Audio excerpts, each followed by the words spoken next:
271억 달러. 원자력 발전은 적은 외화로 더 많은 전기를 생산합니다. 원자력 발전, 우리 경제를 밝힙니다.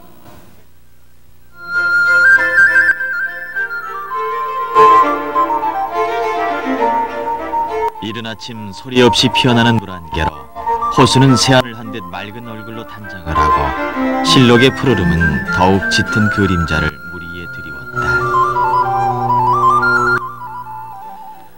아침 공기가 너무너무 신선해서요. 기분까지 맑고 상쾌해지는 것 같아요. 경치도 너무 좋고요. 글쎄 오늘따라 안개도 이렇게 피어오르고 실록이 아주 싱그럽게 보이는구만. 너무 아름다워 보이죠? 글쎄 참 그 아름다운 풍경이야. 그런데 선생님은 이런 좋은 데로 여행 스케줄도 참 많이 다니실 텐데요. 진천하면은 떠오르는 명소는 없는 것 같아요. 진천은 옛부터 생거 진천이라 해서 아주 그 사람 살기 좋은 고장으로 소문이 나 있지. 네, 저도 예전에 책에서요. 생거 진천 사거 용인이라는 그런 말을 본 적이 있거든요. 그처럼 그 아름다운 고장이고 우리가 네. 오늘 아침 일찍 이렇게 나와 보니 참 그 아름다움을 느낄 수 있는 것 같아요. 너무 그림같이랑 너무 이뻐요. 글쎄 저기 보면 물안개도 피어오르고 예. 한 폭의 그 동양화, 수묵 담채화 같은 그런 맛이 드네. 화폭을 접고 오랜만에 여정길에 오른 동양화가 김대열에게 아침 산행길에 만난 풍경 하나가 여지없이 수묵의 깊은 정취로 다가선다.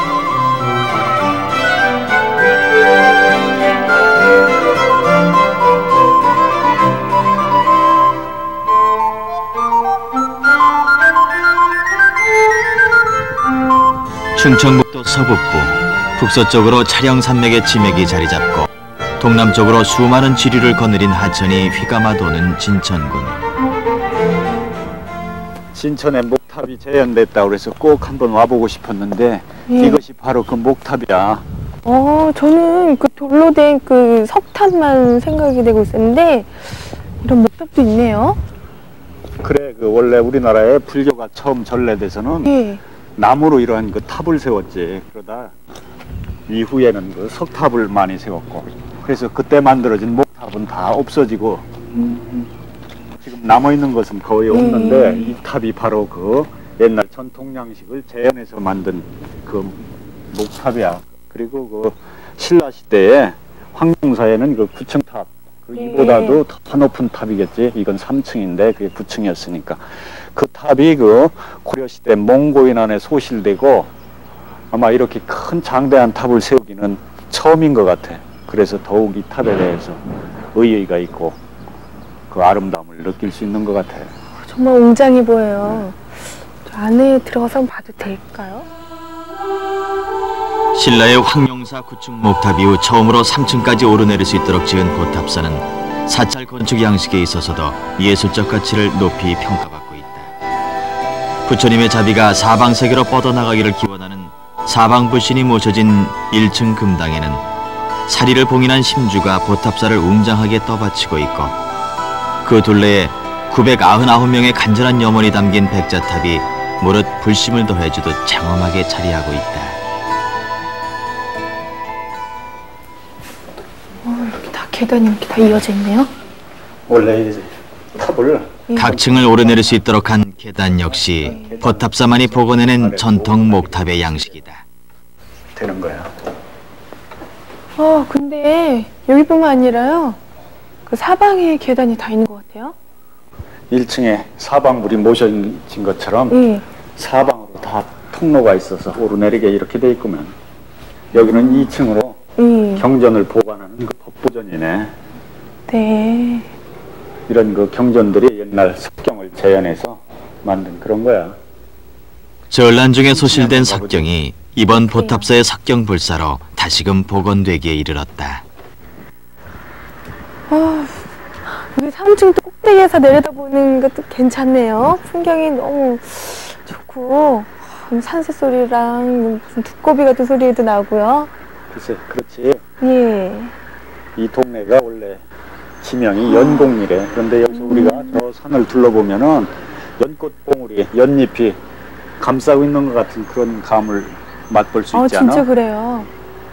그래서 아마 여기가 옛날에 절이 있었다는 그런 얘기도 있는데 확실치는 않지만은 이 탑을 세우면서 많은 그 기와장이라든가 이런 게 나와서 여기가 절터였다는 그런 그 고증을 가질 수 있었다고 그래.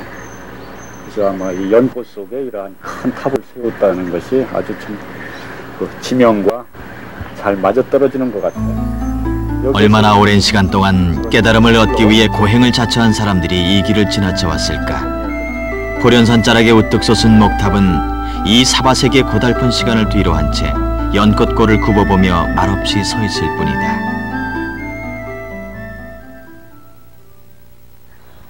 서울에서만 있다가 이렇게 나오니까 흙냄새나 이렇게 풀냄새가 너무 향긋하고 좋은 거 있죠. 그래, 오늘따라 날씨도 참 화창하고 이렇게 들에 나오니 가슴이 탁 트이는 것 같아. 예. 내가 또 고향이 원래 그 시골에서 자라서 이런 그 들에 나오면은 참 그 이런 풀향기라든가 흙냄새 아주 그 도취되는 것 같아. 저기 비닐하우스가 많은데요. 저기서는 뭘 기르는 거죠? 아마 그 농부들이 겨울부터 저기에 작물을 재배해서 지금쯤은 거의 수확. 밥맛이 좋기로 유명한 진천 쌀과 더불어 진천의 또 하나의 주요 농가 소득원인 대규모 채소단지.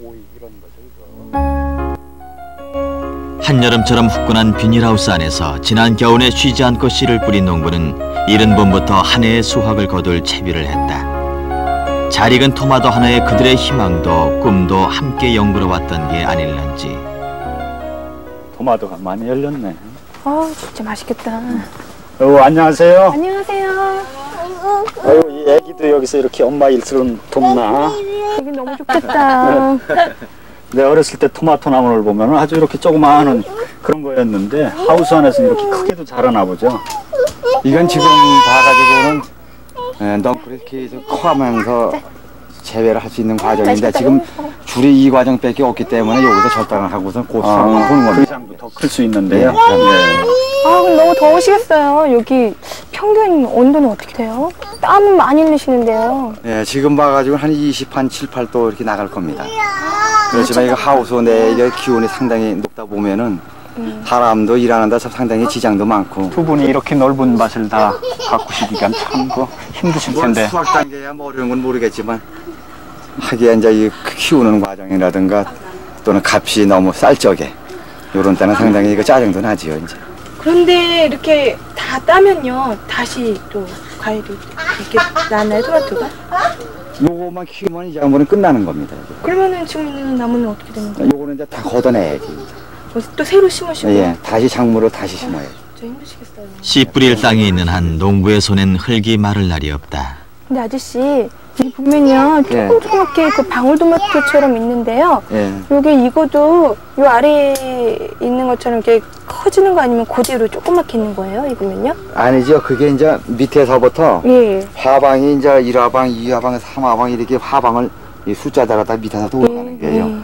그러다 보면은 맨 밑에는 이제 먼저 꽃이 폈으니까 먼저 크는 거고 꽃이 이제 피는 거 단계가 다르니까는 맨 늦게 피면 더 잘게 되는 겁니다.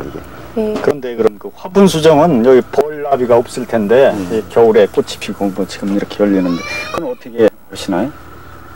그것은 지금 저 일일이 이 화방 꽃 피는 것마다 사람이 다 수정을 해야 되는 겁니다. 그럼 뭐 붓 같은 걸로 네, 이렇게 그러다 보면은 화분을 찍어줍니까? 쉬운 저로다가 보면은 옷 같은 데 풍기는 거 있지요. 왜? 다리미기 하다 보면 그 풍무기로다가 약 수정액을 배합을 해가지고 여기다 꽃 송이마다 다 칠해주는 거예요. 그럼 그게 이 인력이 무지하게 들어가는 거예요, 지금 이게. 벌나비가 흘릴 일까지 사람이 다 해야 되니 예. 참 힘드시겠습니다.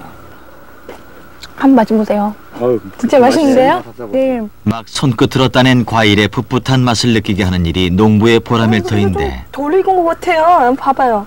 다르거든요? 그게 이제 속이 약간 비니까 예. 그래서 약간 덜 익은 상태입니다. 그게. 모양이 딸기 모양 예. 같아요. 그게 속이 비어가지고 그래서 궁가라고 이제 일명 예. 출하지 이렇게 써서 붙이지만 지금 봐가지고 속이 꽉 찬 놈하고 안 찬 놈하고 차이점이 바로 이런 걸 보고서는 공간을 하는 겁니다. 이 속이 울퉁불퉁한 부위가 여기가 공간이 생긴 겁니다. 이게. 그래서 요게 이제 잘라보시면 알지만은 여기가 조금 속이 덜 차가지고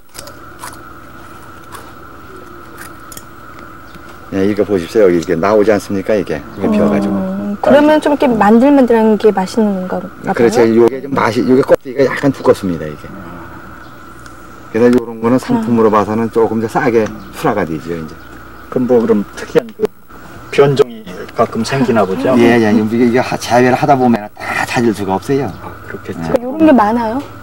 지금? 뭐 이렇게 많은 편은 아니죠, 이게. 많으면 안 좋잖아요. 그렇죠. 이런 게 많이 나오면 농사가 또 난 겁니다. 이게. 잘 익은 과일을 먹을 줄만 아는 도회지의 사람들은 모른다. 풍성한 결실을 맺을 때까지 토마토는 농부의 어린 자식과도 같다. 1년 내내 공들여 키워낸 결실을 헐값에 도시로 내보내는 한이 있어도 농부는 다시 그 자리에 아무런 의심 없이 또 하나의 씨를 뿌린다. 농부 아저씨들 그 어려움을 알겠어? 농부의 한결같은 마음은 아닐지라도 이 순간만큼은 주인도 객도 풍요를 바라는 마음으로 수확의 기쁨을 함께 나누고 어느새 길손의 이마에도 고된 노동의 땀이 배어든다. 여기가 큰 맨드레미 꼴이래. 근데 여기 벼루 만드는 분이 있다는데. 예. 어우, 집들이 너무 이쁘다. 그죠? 아유, 그 집들이 참 그 예술가의 그 손으로 만들어 놓은 것 같으네. 진짜 다르네요. 글쎄 그 벼루 만드는 분이라서 그런지 초평면 산동리의 외딴 산모퉁이 길. 콩나무에다가 큰 맨두라미 고개로 불리는 이곳으로 한 벼루공을 만나기 위해 찾아왔다. 여기 계시네요? 아 저기서 작업하고 계시는구나. 진천 땅 천혜의 자연 조건이 만들어낸 자석의 매장량은 무궁무진하건만 돌을 깎는 일에 혼을 바치는 사람은 오직 그 하나뿐이다. 작업을 이렇게 전적으로 수공으로만 하세요? 얼마 전까지 이렇게 수공으로 했었는데요. 최근에 와서는 조금 간단한 공구를 사용하고 있어요. 그럼 지금 하는 것은 이런 정밀한 조각은 이렇게 수공으로 하고 있어요. 네. 아유 그러시려면 참 그 어려우실 텐데. 언제부터 이 작업은 이렇게 해오셨어요? 네, 이제 19살쯤 됐는데 뭐 보자니 뭐 이제 이렇게 됐네요. 그런데 그때만 해도 제 스승님께서 한 동네에 계셨고 제 아버님하고 친구분이셨거든요. 이거를 좀 가르쳐보면 어떻겠나 해서 어른들 고달픈 장인의 삶이 싫어 3번씩이나 도망쳤던 그이지만 돌가루 속에 파묻혀 살아온 지 어느덧 30년. 했지만 처음에는 참 이걸로 과연 내가 해야 할 길인가 많은 갈등을 느꼈었는데 막상 이제 지금까지 하고 보니까 이제 어떤 우리 지방에 아니면 전통 문화를 조그마한 맥을 하나 잇는다 하는 데서는 참 이제 좀 잘했구나 하는 생각이 듭니다. 근데 선생님도요, 벼루를 많이 사용하시잖아요. 근데 저는 이렇게 벼루는 어렸을 때 검정색만 보고 이런 특이한 이런 색은 처음이거든요. 그 상산 자석 벼루 하면은 상산이라는 것은 진천의 옛 지명이거든요. 그래서 진천에서 나는 붉은 돌. 이 지역에서는 옛날에는 구들돌로 썼던 건데 막상 이제 먹을 갈아보니까 사그락사락 먹도 잘 갈리고 갈아놓은 먹물도 돌에 잦아들지도 않고 또 먹물이 이제 돌이 이제 이게 아주 입자가 아주 곱거든요. 네. 그래서 먹물이 그렇게 탁하지도 않고 그래서 한번 갈아놓은 먹물은 오래도록 여기에 머물러서 서해인들이 쓰기에도 아주 그냥 적합한.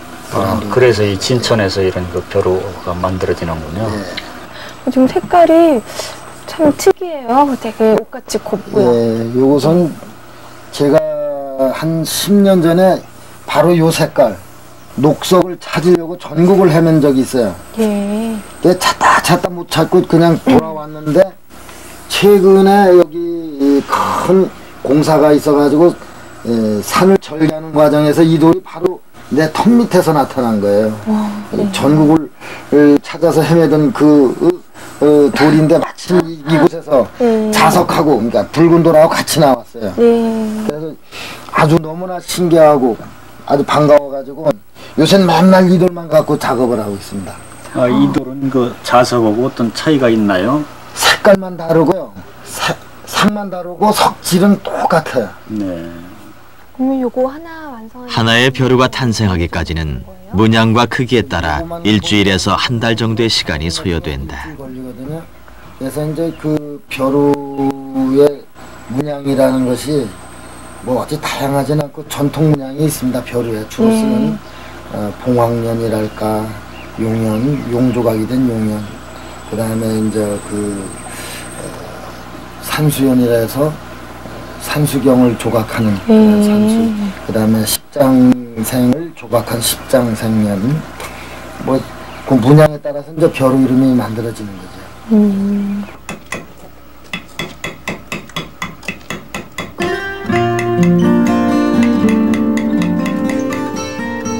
벼루를 만드는 일은 죽은 돌에 생명력을 불어넣는 일이다. 수백 수천 번 공을 들여야 돌은 비로소 그 속살을 열어주고 상산의 자석벼루 하나가 탄생하는 것이다. 단단한 돌속 깊이 파고 들어가기 위해 장인은 칼끝에 힘과 혼을 함께 싣는다.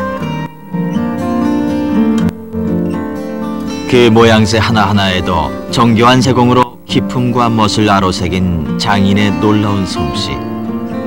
그것은 오랜 시간 돌을 갈고 다듬으면서 자연스럽게 손끝에 얻어진 돌에 대한 감각으로 빚어낸 예술의 세계가 아닐런지.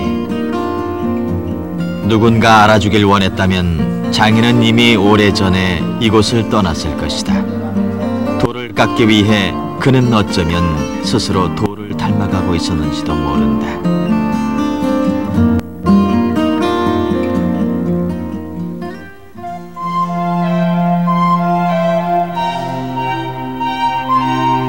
진천읍 벼감리 도당산 아래 봄이슬을 머금은 꽃이 만개해 한풀 꺾인 봄의 정취를 뒤늦게 불러일으키는 아침.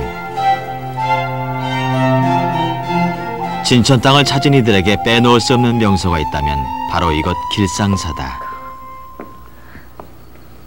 여기에 그러면은 김유신 장군님의 위패가 같이 모셔 있는 곳인가 봐요?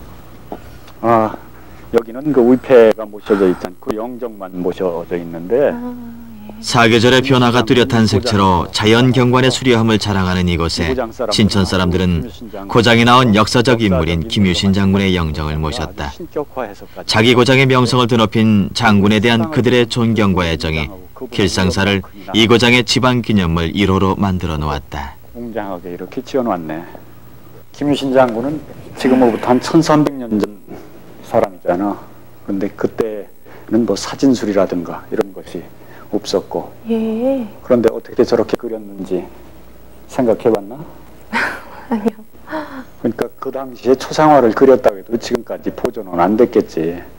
그런데 당시의 그 기록이라든가 기록에 보면 뭐 그 김유신 장군이 용맹하고 또 씩씩하고 뭐 이런 얘기 이런 것을 다 조합하고 또 당시의 복장 또 군인의 복장 이런 것을 고증해서 재현해낸 거지. 김유신 장군님은 참 유명하시지만 오늘에 와서야 충북 진천에서 태생하셨다는 걸 알게 됐어요. 아, 그래? 예. 그래서 그 진천 사람들은 김유신 장군을 신으로 모시는 분도 있대. 지금도 여기 보면 이 앞에 바로 진천읍인데 예. 여기서 진천을 지켜주고 계신 것도 같아. 삼국 통일의 위협을 이룩한 김유신 장군의 후예라는 자부심으로 진천 사람들은 그의 정신과 기백을 오래도록 마음에 새겨왔다. 수세대를 넘어 빗바라지 않는 위엄을 간직한 채 장군은 진천 사람들의 삶 속에 살아있는 존재로 남아있다.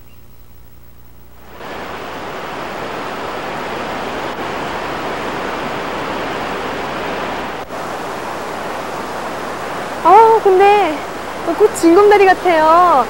막 이런 돌은 처음 보는데 색깔도 각각이고 되게 특이해요. 그렇지. 무슨 다리예요 이게? 문냉면 구곡리. 세금천의 지류를 맡고 있는 농교는 동양에서 가장 오래된 돌다리로서 그 모양이 진해의 형상을 이루고 있다. 진천의 농교라는 다리인데 그 유래가 아주 오래돼 있지. 이 근처에 고려시대 무인 이면이라는 사람이 살았는데 그 사람의 유적지가 이 근처에도 있고 이면이 만들었다는 말도 있거든. 근데 이렇게 보니까 이렇게 물이나 또 산, 하늘 같은 수묵화에서는 자연을 대상으로 그리는 게 많잖아요. 근데 이 색깔을 잘 표현할 수 있는 채색화는 채색화와 다르게 이 수묵은 자연을 어떻게 그 작은 화면에다가 담을 수 있는지 그게 참 궁금해요. 그렇지. 그림이라는 것은 원래 자연을 그대로 모방하는 것이 아니라 네. 화가가 자연을 보고 느낀 감정을 표현하다 보니까 그 대상을 제거하고 단순화시키게 되는데, 그러다 보니까 자연 정치와 화가가 그린 그 작품의 그 자연 환경은 다르게 나타나게 되죠. 그래서 또 수묵화라는 것은 그 먹을 위주로 그리는데, 먹에는 옛날부터 오색이 다 포함됐다고 하거든. 네. 그러니까 이런 여러 가지 자연의 색깔을 그 먹의 그 오색의 조화로서 그림을 그려내는 것이 수묵화지. 세금천의 푸른 물소리와 붉은 자석의 돌다리가 어우러진 풍경은 한 폭의 그림처럼 지나는 이들의 발길을 머물게 한다. 습기를 머금은 숲의 대기를 뚫고 때 아닌 연기가 자욱히 피어오르더니 소리 없이 나무 타는 냄새가 나그네의 발길을 이끈다. 여기에 숯가마가 있나 봐요? 그래, 아직까지 전통 숯가마가 보존돼 있고 이런 작업들도 하고 있네. 여기는 지금 불을 떼고. 편리한 연료가 일찌감치 수출대신해버린 요즘에는 좀처럼 찾아보기 힘든 숯가마. 아이고, 안녕하세요. 안녕하세요. 지금 뭐 하시는 거예요? 나무 있는 거예요? 저희도 들어가도 되죠? 네.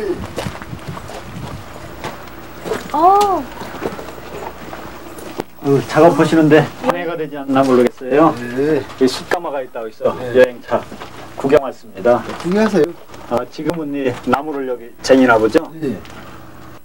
그럼 나무는 여기 얼마나 넣게 돼요? 여기 한 차 반 정도 들어가요. 그럼 이 안에 꽉 나무를 채워야 불을 붙이나 보죠? 나무를 거꾸로 세워야죠.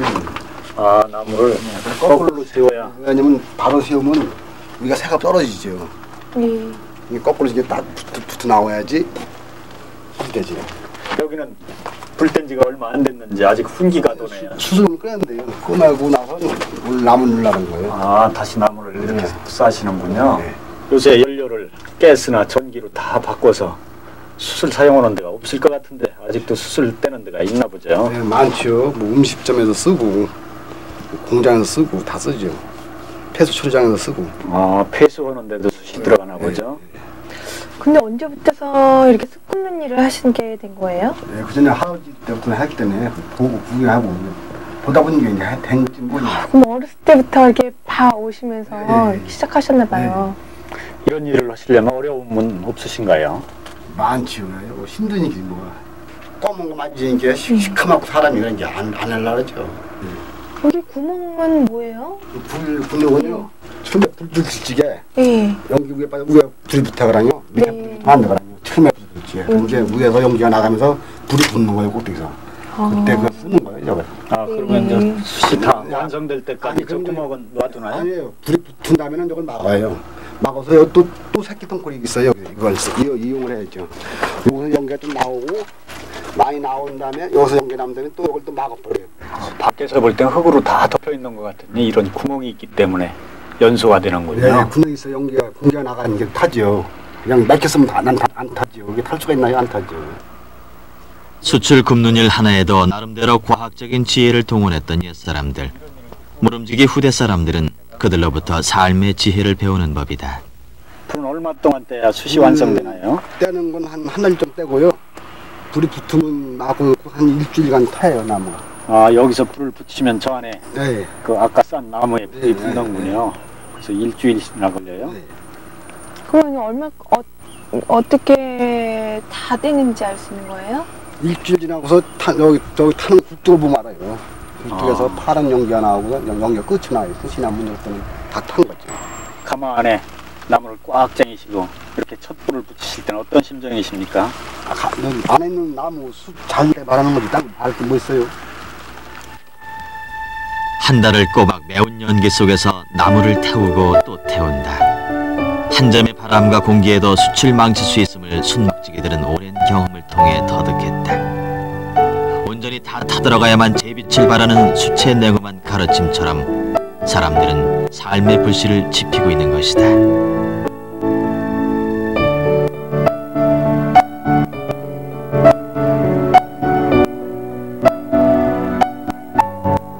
평산리 평사마을에서 은탄리 소두문에 이르기까지 미호천의 지류를 따라 펼쳐진 심리 금모래밭에서 나그네는 여장을 풀고 붓을 들었다.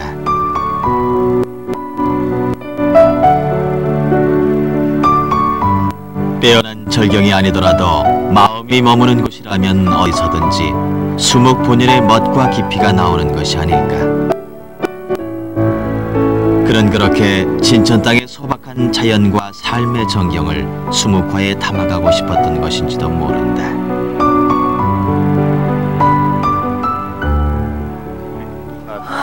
자연을 사랑하고 자연을 애호하지.